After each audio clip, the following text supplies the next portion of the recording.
सत श्री अकाल, आदाब, नमस्कार। मैं अनुज गुप्ता आपका फिजिक्स विजन क्लासेस में स्वागत करता हूं एक बार फिर से। तो बेटा हम वेक्टर्स चैप्टर पढ़ रहे थे जिसमें पहला लेक्चर हमारा हो गया था।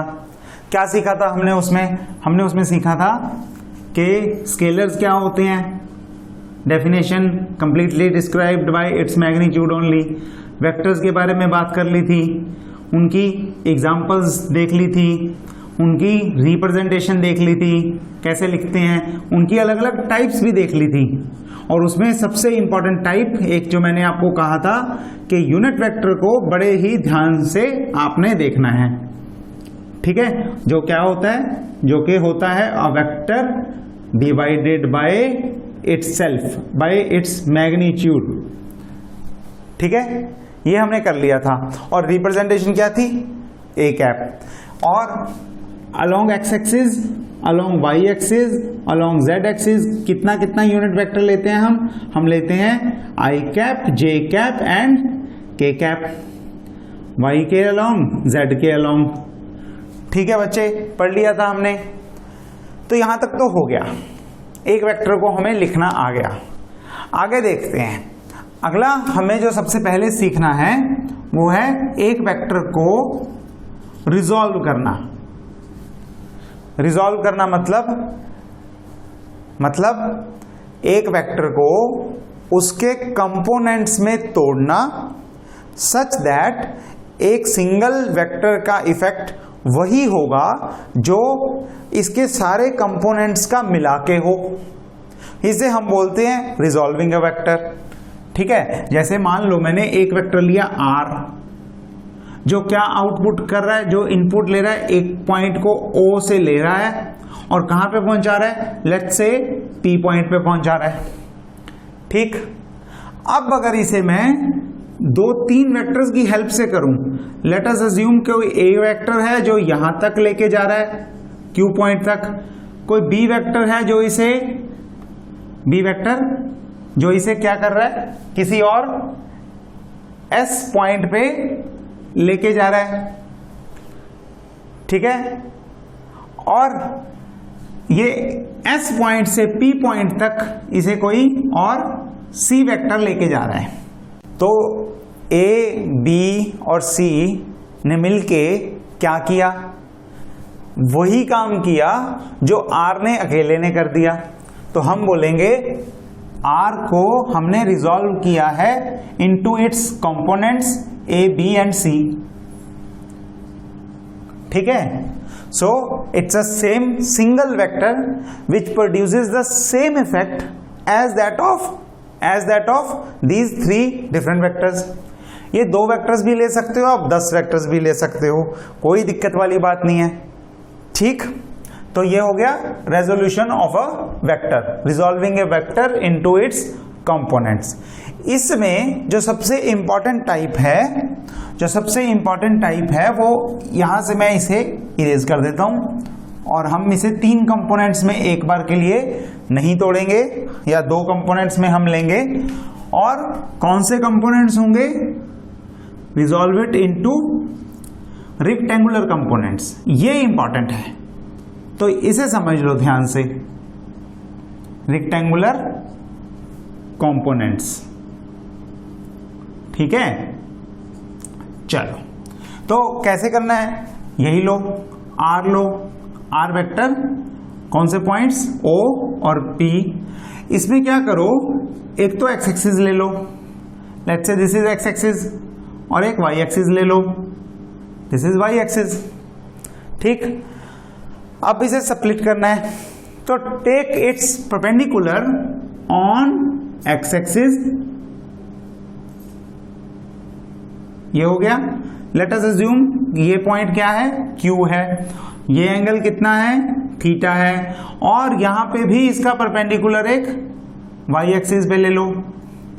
वाई एक्सिस पे लेट्स से इस पॉइंट का नाम हम दे लेते हैं S, ओके, S।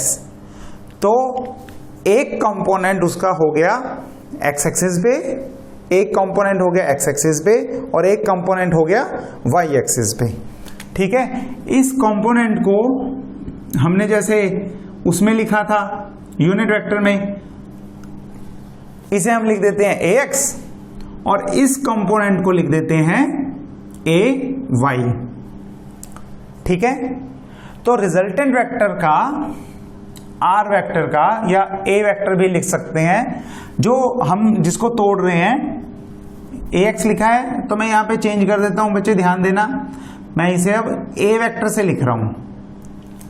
ठीक है, a वेक्टर से, और इसके दो कंपोनेंट्स हमने दो वेक्टर्स में तोड़ लिया इसे, एक वेक्टर इस तरफ है और जहां से ये खत्म वहां से ये शुरू, तो ये दूसरा वेक्टर इस तरफ है।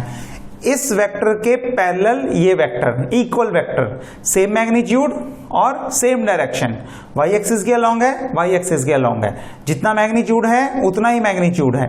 तो ये हमारे पास हो गया ay और ये हमारे पास नीचे वाला हो गया ax।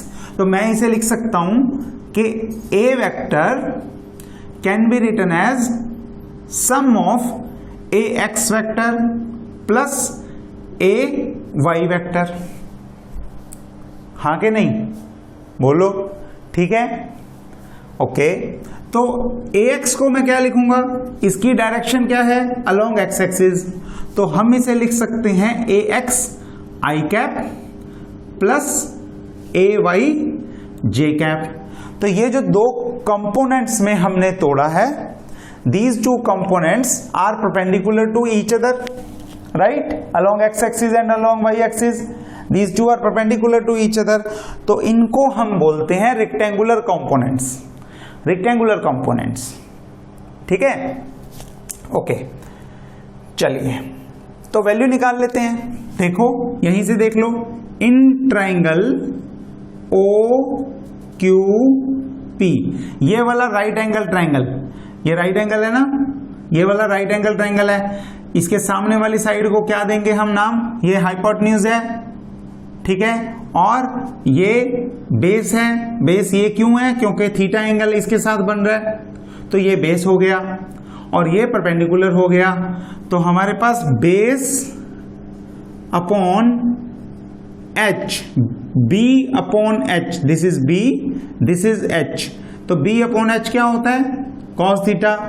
पंडित बद्री प्रसाद हर हर बोले, पढ़ा हुआ आपने, है ना, सोना चांदी तोले, तो ये चांदी हो गया और ये बद्री प्रसाद हर हर बोले हो गया।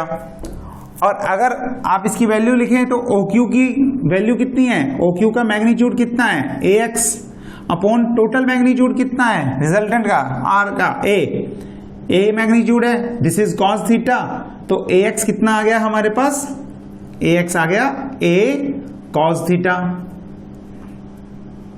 A cos theta. ठीक हो गया। अगर हम क्या करें, y एक्सिस ले, ये वाला कंपोनेंट, तो यहां से देखो, इसी के साथ साथ लिख दूं, यहां देखना ध्यान से, इसी के साथ साथ लिखेंगे हम, तो PQ upon OP will be equal to sine theta, और ये हो जाएगा AY upon A is equal to sine theta, और ये हो जाएगा AY is equal to A sine theta. तो इसमें दो कंपोनेंट्स आ गए, एक कंपोनेंट जो है वो cos थीटा से दे रहे हैं हम, और दूसरा कंपोनेंट जो है वो साइन थीटा से ले रहे हैं। ये रेक्टेंगुलर कंपोनेंट्स हैं और ये प्लेन में बात कर रहे हैं अभी हम, XY प्लेन, हमने स्पेस नहीं लिया, याद रहे, प्लेन में बात कर रहे हैं, मतलब दो कंपोनेंट्स हैं, के कैप वाला कंपोनेंट नहीं है अभी, 3 डायमेंशनल पे जाएंगे तो उसको भी ले लेंगे। पहुंच गए यहां तक, ठीक हो गया, इजी है, ओके। तो यहां पे इसे भी पुट कर सकते हैं हम, A equal to AX I cap plus AY J cap, और AX की वैल्यू हमारे पास आ गई A cos थीटा, और AY की वैल्यू हमारे पास आ गई A sin थीटा। तो आप किसी भी वेक्टर को उसके दो रेक्टेंगुलर कंपोनेंट्स में तोड़ सकते हो, जो कि बहुत बार तोड़ोगे, बहुत बार, ठीक। और वो दो कंपोनेंट्स कौन कौन से होंगे, one will be cos theta, another will be sin theta, जिसके साथ थीटा एंगल बन रहा है जिस कंपोनेंट के साथ थीटा एंगल बन रहा है उसको हम cos थीटा ले लेंगे और जो उसके परपेंडिकुलर होगा उसको हम sin थीटा ले लेंगे। बेसिक ट्रिग्नोमेट्री है, 9th में पढ़ के आए हो आप लोग, है ना। यहां तक तो बात क्लियर हो गई। चलो, तो अब मैग्नीट्यूड भी एक बार हम देख लेते हैं थोड़ा सा। इसे मैं यहां से इरेज करके एक बार फिर से बताता हूं एक और चीज इसी में, वो कैसी होगी देखो। तो अगर आप मैग्नीट्यूड निकालना चाहते हो ए, इस वेक्टर का, मेन वेक्टर हमारा, उसका magnitude in triangle A O Q P, तो ए स्क्वायर के किसके इक्वल होगा? Will be equal to, A square will be equal to ये वाला कंपोनेंट स्क्वायर प्लस इसका स्क्वायर, पाइथागोरस थ्योरम। तो ये हो जाएगा A X square plus A Y square, that is A square cos square theta, इसका square कर दिया हमने, और साइन स्क्वायर थीटा, इसका भी स्क्वायर कर दिया, और कॉस स्क्वायर थीटा और साइन स्क्वायर थीटा मिलके क्या देते हैं? Cos square theta plus sine square theta is equal to 1, यानी कि ये बिल्कुल ठीक है, वेरीफाई हो गया, क्रॉस चेक हो गया। ए स्क्वायर आ रहा है ना, ए स्क्वायर आ रहा है, ठीक। तो यानी कि हम लिख सकते हैं सिर्फ इतना, यहां से देख लो हम कितना लिख सकते हैं, that A square is equal to A X square plus A Y square. Pythagoras theorem से भी हमने देखा है और cos square sine theta component से भी देखा है। तो आपको यहां से क्या पता लगा? आपको यहां से पता लगा the magnitude of a vector, magnitude of a vector is calculated by taking the under root of the sum of the square of the components of the vector. तो आप क्या करो, जो जो कंपोनेंट्स हैं ए एक्स और ए वाई, यही components हैं, जो जो कंपोनेंट्स हैं किसी वेक्टर के उनका स्क्वायर कर दो, स्क्वायर करके उसको सम कर दो, सम करके उसका अंडर रूट ले लो और वो आपका आ जाएगा मैग्नीट्यूड ऑफ अ वेक्टर, वो आपका आ जाएगा magnitude of a vector. Simple है, मैग्नीट्यूड निकालना आ गया। अच्छा, इसी को अगर एक्सटेंड करें तो एक चीज और दिखाऊंगा मैं आपको, पर पहले ये तो हुआ magnitude. What about direction? Direction कैसे देखेंगे? तो डायरेक्शन के लिए आप क्या करो, सिंपल सा काम है, थीटा निकालना है। थीटा मतलब वो एक्स एक्सिस से कितना ऊपर नीचे है वही पता लगाना है ना। तो थीटा तो आप ट्राइंगल से निकाल सकते हो, tan theta. Tan theta will be base और परपेंडिकुलर अपॉन बेस। परपेंडिकुलर मतलब पी क्यू और बेस मतलब ओ क्यू, यानी कि Y component divided by X component. इससे हमारे पास थीटा भी आ जाएगा। आ गया, एक वेक्टर को हमने उसके कंपोनेंट्स में तोड़ा, उन दोनों कंपोनेंट्स का, रेक्टेंगुलर कंपोनेंट्स का अगर हैं तो उनका रेशो आपको डायरेक्शन देता है वेक्टर की, और उनके स्क्वायर का सम का अंडर रूट आपको मैग्नीट्यूड देता है वेक्टर का। ठीक है, सिंपल काम है, इजी है ना, ठीक चल रहा है सब, कोई दिक्कत तो नहीं। ओके, तो चलो आगे बढ़ते हैं फिर इसमें हम आगे बढ़ते हैं। प्लेन की जगह हम चले जाते हैं अब स्पेस पे। स्पेस मतलब हवा में नहीं जाना है, हवा में नहीं उड़ना है। स्पेस मतलब 3 डायमेंशनल क्वांटिटी लेनी है। अब आपको x और y के साथ साथ z को भी काउंट करना है। मैं इसी डायरेक्शन में बना लेता हूं for the sake of completeness. और इस तरफ जो कंपोनेंट होगा that will be let's say a z। तो अब आप वेक्टर को कैसे लिखोगे? a is equal to A X I cap plus A Y J cap plus A Z K cap. हो गया, बड़ा सिंपल सा काम है। इससे पहले कि मैं लिखूं, आप अपनी अपनी नोटबुक्स पे फटाफट से इस वेक्टर का मैग्नीट्यूड लिख लो। सिर्फ एक्सटेंड करना है पिछले रिजल्ट को। पिछले में क्या किया था? कंपोनेंट पहला लिया, उसका स्क्वायर कर दिया, फिर दूसरा लिया उसका स्क्वायर कर दिया। अब क्या करोगे, अब एक तीसरा कंपोनेंट है उसे भी लो स्क्वायर कर दो, बस खत्म हुआ, मैग्नीट्यूड ऑफ ए वेक्टर निकल गया। ठीक हो गया, इजी है, मैग्नीट्यूड ऑफ ए वेक्टर आराम से निकल गया। ठीक है, अगर मैं इसके 10, 15, 20, 50 कंपोनेंट्स दे दूं क्या फर्क पड़ता है, जितने भी कंपोनेंट्स हों उनका स्क्वायर करो, उनका सम करो, आंसर आपके पास होगा। ठीक है, सिर्फ वर्ड बदल जाएगा, हायर क्लासेस में पढ़ोगे कभी तो वर्ड बदल जाएगा। अभी यहां पे हम इसे मॉडुलस को मैग्नीट्यूड ऑफ ए वेक्टर बोलते हैं, फिर हम उसे नॉर्म बोल देंगे, नॉर्म। बस अगर आप इसे एक्सटेंड कर दोगे बहुत ज्यादा डायमेंशंस पे, तरीका यही रहेगा, काम यही रहेगा, बस वर्ड बदल जाएगा। चलिए आगे बढ़ते हैं। इस पे हम क्या देखते हैं, एक क्वेश्चन कर लेते हैं जो यूनिट वेक्टर को भी कवर कर दे और मैग्नीट्यूड को भी कवर कर दे। तो चलो एक वेक्टर लेते हैं, let's take this vector r is, मैं क्या लूं, तो मैंने इस पॉइंट की पोजीशन बतानी है, यहां से इस पॉइंट की पोजीशन बतानी है।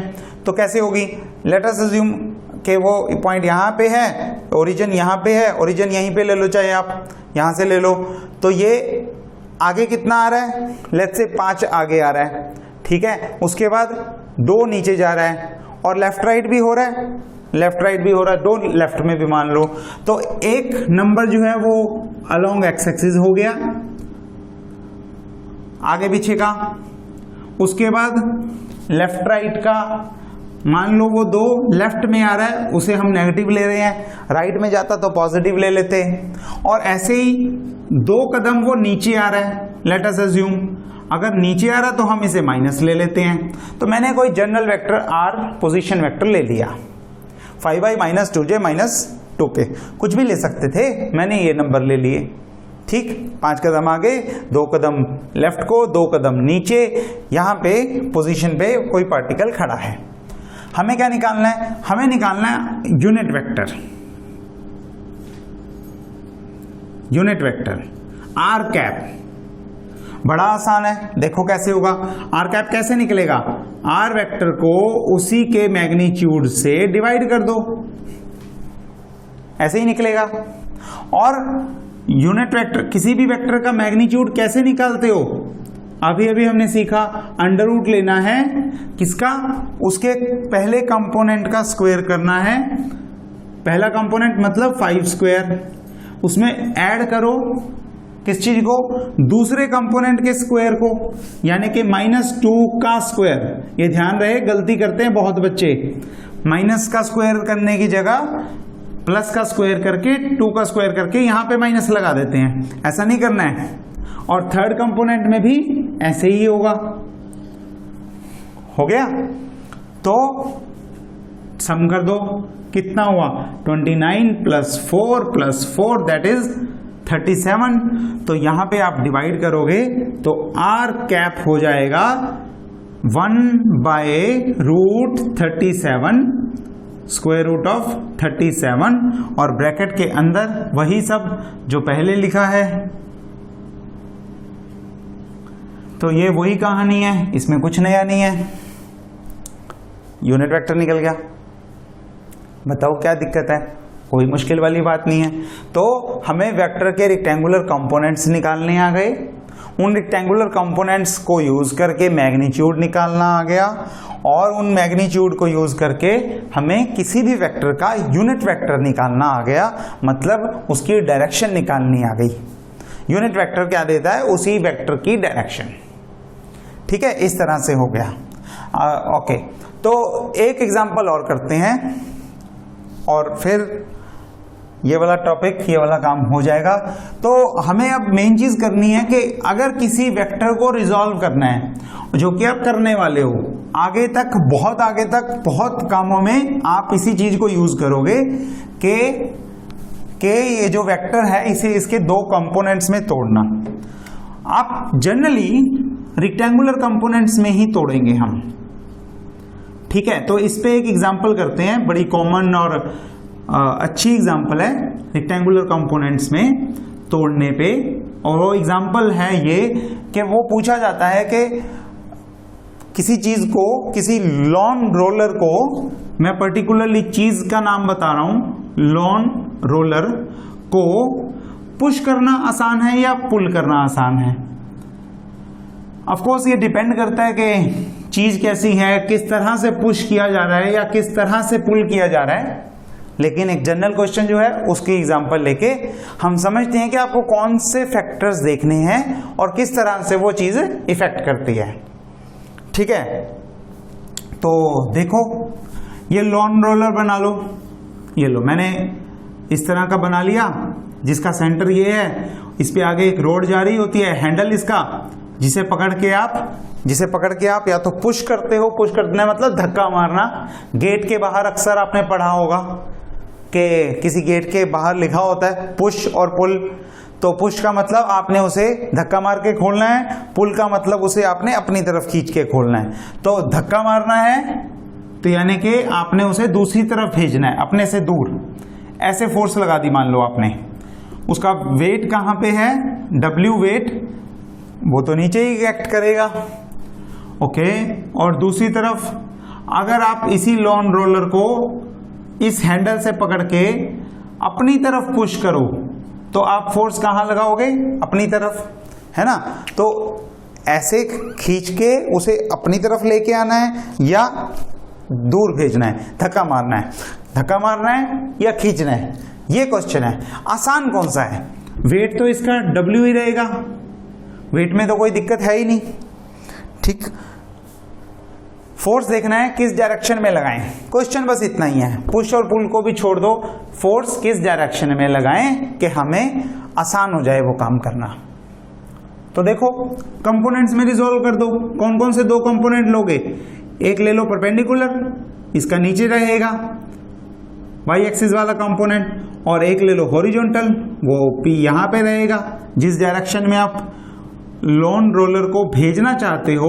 थीटा एंगल अगर मैं ये बना लूं तो ये हो गया F cos थीटा और ये हो गया F sin थीटा।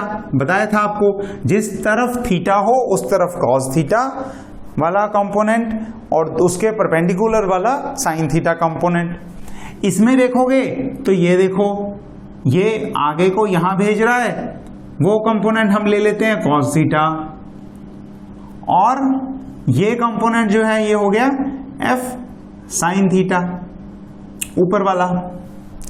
तो अब क्या हो रहा है, हॉरिजॉन्टल मोशन किसकी वजह से है, चाहे यहां पे देख लो चाहे यहां पे देख लो, उसके लिए रिस्पॉन्सिबल एक ही कंपोनेंट है हॉरिजॉन्टल मोशन के लिए, मतलब इसे मोशन, इसको मूव करने के लिए रिस्पॉन्सिबल कौन है, F cos थीटा। फोर्स तो इतनी ही लगा रहे हैं, फोर्स तो इतना ही फोर्स काम कर रही है मोशन में। और दूसरी चीज क्या है, वर्टिकल में देखोगे आप इफेक्टिव वेट कितना है, इफेक्टिव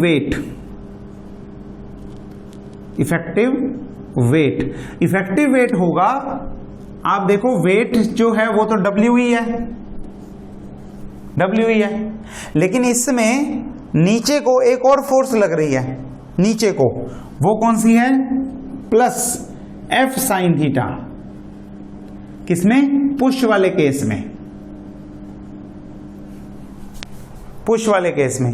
और पुल वाले केस में क्या हो रहा है, एक फोर्स ऊपर को लग रही है F sin थीटा, तो वो इसका इफेक्ट, वेट का इफेक्ट कुछ कम कर देगी। पुल वाला केस, उसमें वेट का कुछ इफेक्ट कम हो जाएगा, पुश वाले केस में वेट का इफेक्ट कुछ थोड़ा बढ़ जाएगा, तो इफेक्टिव वेट चेंज हो जाएगा। इफेक्टिव वेट कम या ज्यादा होने से फ्रिक्शन कम या ज्यादा, तो आपको जोर भी कम या ज्यादा लगाना पड़ेगा, या ये कहूं कि सेम फोर्स कम इफेक्टिव वेट पे ज्यादा अच्छा काम करेगी और ज्यादा इफेक्टिव वेट पे उसे थोड़ी सी मुश्किल होगी। तो अगर आप यहां से देखेंगे तो पुश करना थोड़ा सा मुश्किल होगा और पुल करना थोड़ा सा इजी रहेगा। हालांकि अगर आप देखो तो ये डिपेंड करता है कि आप थीटा एंगल कैसे बना रहे हो। तो अगर आप थीटा एंगल मतलब पुश करने में अगर मान लो आप इस हैंडल को यहां पे सीधा कर लो बिल्कुल, तो रिजल्ट बदल जाएगा। इसमें भी और इसमें भी सीधा कर लो, तब रिजल्ट अलग होगा। तो it's not about what you do, you push और pull, it's about how you push और पुल। आप इसको ही, इसी काम को कैसे कर रहे हो, ये मैटर करता है।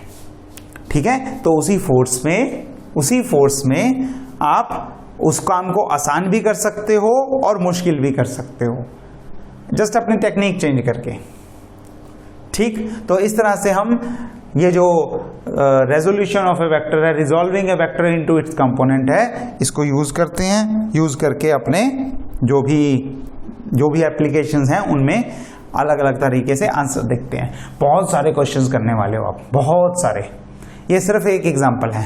इवन कि हम चलते भी हैं तो उसमें भी एडी कैसे रख रहे हैं, फोर्स कैसे लगा रहे हैं, वो सारा का सारा फोर्स एक डायरेक्शन में तो होता नहीं है, उसके भी दो कंपोनेंट्स होते हैं, एक परपेंडिकुलर और एक हॉरिजॉन्टल और एक वर्टिकल। हॉरिजॉन्टल वर्टिकल दो कंपोनेंट्स होते हैं, तो कौन सा कंपोनेंट हमें हॉरिजॉन्टल मूव करवाएगा, वो कंपोनेंट भी आप ऐसे ही निकालोगे दो पार्ट्स में तोड़ के। और बहुत सारे एग्जांपल्स हैं जिनमें आप ऐसे ही काम करते हो। आगे करेंगे, बहुत सारे क्वेश्चंस करेंगे इन पे। ठीक, तो यहां तक हो गया है हमारा ये टॉपिक में मैग्नीट्यूड निकालना, यूनिट वेक्टर निकालना और रेजोल्यूशन जो है वेक्टर का हमने कर लिया है। अगले में हम उल्टा करेंगे कि अगर हमारे पास दो वेक्टर्स हैं ए और बी और हमें ऐड करना है उन्हें, जो कि वेक्टर अलजेब्रा का पार्ट है, कि अगर आप अर्थमेटिक ऑपरेशंस लगाना चाहते हो वेक्टर्स पे, तो नॉर्मल अलजेब्रा तो चलेगा नहीं, वेक्टर अलजेब्रा चलेगा। वो कैसे काम करता है वो हम अगले लेक्चर में सीखेंगे। आपको वैसे अंदाजा है कि एक्चुअल में 1 न्यूटन फोर्स कितना होता है? जैसे कि अगर मैं ये पेन ऐसे मारकर वेट करूं तो मुझे पता है कि ये 15-16 ग्राम के आसपास होगा, 20 ग्राम के आसपास होगा। ठीक है, तो ऐसे ही जब अगर मैं ये कहूं कि मैंने इस पे फोर्स लगाई, ठीक, या जब साथ वाले को आप बुलाते हो, ओए गल सुनी, जब साथ वाले को आप बुलाते हो ऐसे उसके मोढे पे हाथ रख के, कितने न्यूटन फोर्स लगाते हो आप? पढ़ा तो हुआ है, मास इनटू एक्सेलरेशन, मास को 1 कर दो, एक्सेलरेशन को 1 कर दो, तो 1 न्यूटन फोर्स हो जाएगा। लेकिन प्रैक्टिकली कितने न्यूटन अंदाजा लगा सकते हो? एनीवेज, अगर आप सोच लो, पहले सारे बच्चे सोच सकते हैं, आराम से सोच के अगर इसका आंसर चाहते हो आप खुद निकालो, बहुत अच्छी बात है, मेरे को कमेंट कर देना। अदरवाइज इस पे मैंने एक सेपरेट वीडियो बनाई है जिसका लिंक मैं डिस्क्रिप्शन में दे रहा हूँ, आप वो 1 मिनट की वीडियो है, आप उस वीडियो पे जाकर चेक कर सकते हो कि 1 न्यूटन फोर्स हम किस तरह से प्रैक्टिकली अंदाज़ा लगा सकते हैं, जिससे 1 न्यूटन का अंदाज़ा लग जाए। ठीक है, तो ठीक है जी, अगली क्लास में मिलते हैं। तब तक के लिए पढ़ते रहिए, अच्छे से ये टॉपिक पूरा करके आना है आपने, और अगले लेक्चर के लिए फिर तैयार होके आना है। तैयार होके मतलब पढ़ के तैयार होके आना है, और नहा धो के भी आ जाना अच्छे से। तो मिलते हैं अगली क्लास में, तब तक के लिए ध्यान रखिए अपनी सेहत का ख्याल रखिए और पढ़ते रहिए अच्छे से। हम मिलते हैं अगली क्लास में। ओके।